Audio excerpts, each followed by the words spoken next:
اعوذ باللہ من الشیطان الرجیم، بسم اللہ الرحمن الرحیم۔ رب اشرح لی صدری ویسر لی امری واحلل عقدۃ من لسانی یفقہوا قولی۔ ریاض الصالحین حصہ اول، کھلے اور چھپے ہوئے کاموں اور حالات میں نیک نیتی کا ہونا ضروری ہے۔ ماں باپ کی نافرمانی کرنا اور رشتہ داری توڑنا حرام ہے۔ اللہ تعالیٰ نے فرمایا، تو بے شک ہی وہ دن قریب ہے جب تم کو ستہ ملے تو زمین میں فساد پھیلاؤ اور رشتوں کو توڑو، اور یہی لوگ ہیں کہ جن پر اللہ نے لعنت کی اور ان کو بہرا اور اندھا کر دیا۔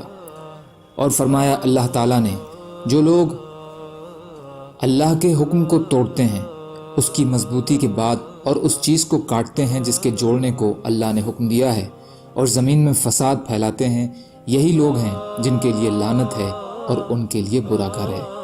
اور فرمایا، تیرے رب نے فیصلہ کر دیا ہے کہ عبادت صرف اس ایک رب کی ہی کی جائے، اور ماں باپ کے ساتھ اچھا سلوک کرو۔ اگر تمہارے سامنے ان میں سے کوئی ایک یا دونوں بڑھاپے کو پہنچ جائیں تو انہیں اف بھی نہ کہو، اور نہ انہیں ڈانٹو، اور ان سے اچھی بات کہو، اور اپنے بازو نرمی اور شفقت سے ان کے لیے جھکا دو، اور ان کے حق میں دعا کرو کہ اے رب ان پر رحم فرما، جیسے انہوں نے بچپن میں مجھے پیار و محبت سے پالا۔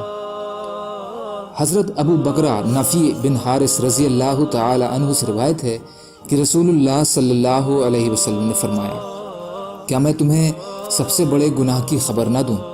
3 بار آپ صلی اللہ علیہ وسلم نے یہی فرمایا۔ ہم نے کہا، کیوں نہیں یا رسول اللہ صلی اللہ علیہ وسلم، ضرور بتائیے۔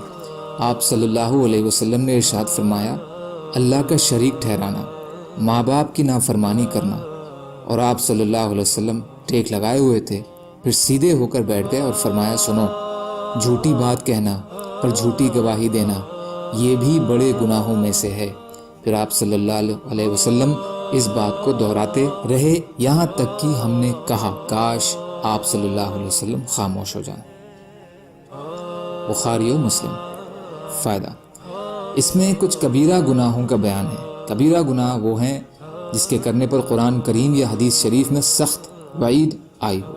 ماں باپ کی نافرمانی اور شرک کا ایک ساتھ ذکر کر کے واضح فرما دیا گیا کہ یہ دونوں گناہ بہت ہی خطرناک ہیں، اور اسی طرح جھوٹی بات اور جھوٹی گواہی کے ذکر پر تکیہ چھوڑ کر نبی اکرم صلی اللہ علیہ وسلم کا بیٹھ جانا اس بات کی طرف اشارہ کرتا ہے کہ آپ صلی اللہ علیہ وسلم کے نزدیک ان کے اندر بھی بہت زیادہ ناگواری اور برائی ہے۔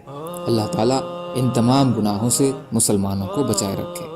حضرت عبداللہ بن عمرو بن عاص رضی اللہ تعالی عنہ سے روایت ہے کہ نبی اکرم صلی اللہ علیہ وسلم نے فرمایا، کبیرہ گناہ یہ ہے کہ اللہ کے ساتھ شریک ٹھہرانا، ماں باپ کی نافرمانی کرنا، قتل نفس، ناحق کسی کو قتل کر دینا یا خودکشی کرنا، اور جھوٹی قسم کھانا۔ بخاری۔ وَلَيَمِينُ الْغَمُوسِ، یعنی جھوٹی قسم وہ ہے کہ جان بوجھ کر انسان جھوٹی قسم اٹھائے۔ اسے غموس اس لیے کہا جاتا ہے کہ یہ قسم کھانے والے کو گناہ میں ڈبو دیتی ہے۔ فائدہ، کبیرہ گناہ اور بھی بہت سے ہیں جن کو کچھ محدثین نے مستقل کتابوں میں جمع بھی فرمایا ہے، جیسے الزواجر عن اقتراف الکبائر اور کتاب الکبائر للذہبی وغیرہ۔ یہاں صرف موقع کی مناسبت سے نبی اکرم صلی اللہ علیہ وسلم نے کچھ ایک کا ذکر فرمایا ہے، یا مقصد یہ بتانا تھا کہ کچھ کبیرہ گناہ میں سب سے زیادہ خطرناک گناہ یہ ہیں۔ انہی حضرت عبداللہ بن عمرو رضی اللہ تعالی عنہ سے روایت ہے کہ رسول کریم صلی اللہ علیہ وسلم نے فرمایا، کبیرہ گناہوں میں سے ایک یہ بھی ہے کہ آدمی اپنے ماں باپ کو گالی دے۔ صحابہ رضی اللہ تعالی عنہ نے عرض کیا، یا رسول اللہ، کیا آدمی اپنے ماں باپ کو بھی گالی دیتا ہے؟ آپ صلی اللہ علیہ وسلم نے فرمایا، ہاں، ایک آدمی کسی کے باپ کو گالی دیتا ہے، وہ پلٹ کر اس کے باپ کو گالی دیتا ہے، اسی طرح وہ اس کی ماں کو گالی دیتا ہے اور وہ جواب میں اس کی ماں کو گالی دیتا ہے، یوں مانو وہ ماں باپ کی گالی کا سبب بنا۔ بخاری و مسلم۔ فائدہ، اس سے معلوم ہوا کہ انسان کو کسی دوسرے کے ماں باپ کو گالی دینی نہیں چاہیے، کیونکہ اس طرح وہ بھی جواب میں اس کے ماں باپ کو گالی دے گا، اور یوں یہ اپنے ماں باپ کی ذلت اور بے توقیری کا باعث بنے گا۔ اللہ تعالیٰ کہنے سننے سے زیادہ عمل کی توفیق عطا فرمائے۔ سبحان اللہ و بحمدہ، سبحانک اللہم بحمدک، اشہد ان لا الہ الا انت، استغفرک و اتوب الیک۔ سبحان ربک رب العزت عما یصفون وسلام علی المرسلین والحمد للہ رب العالمین برحمتک یا ارحم الراحمین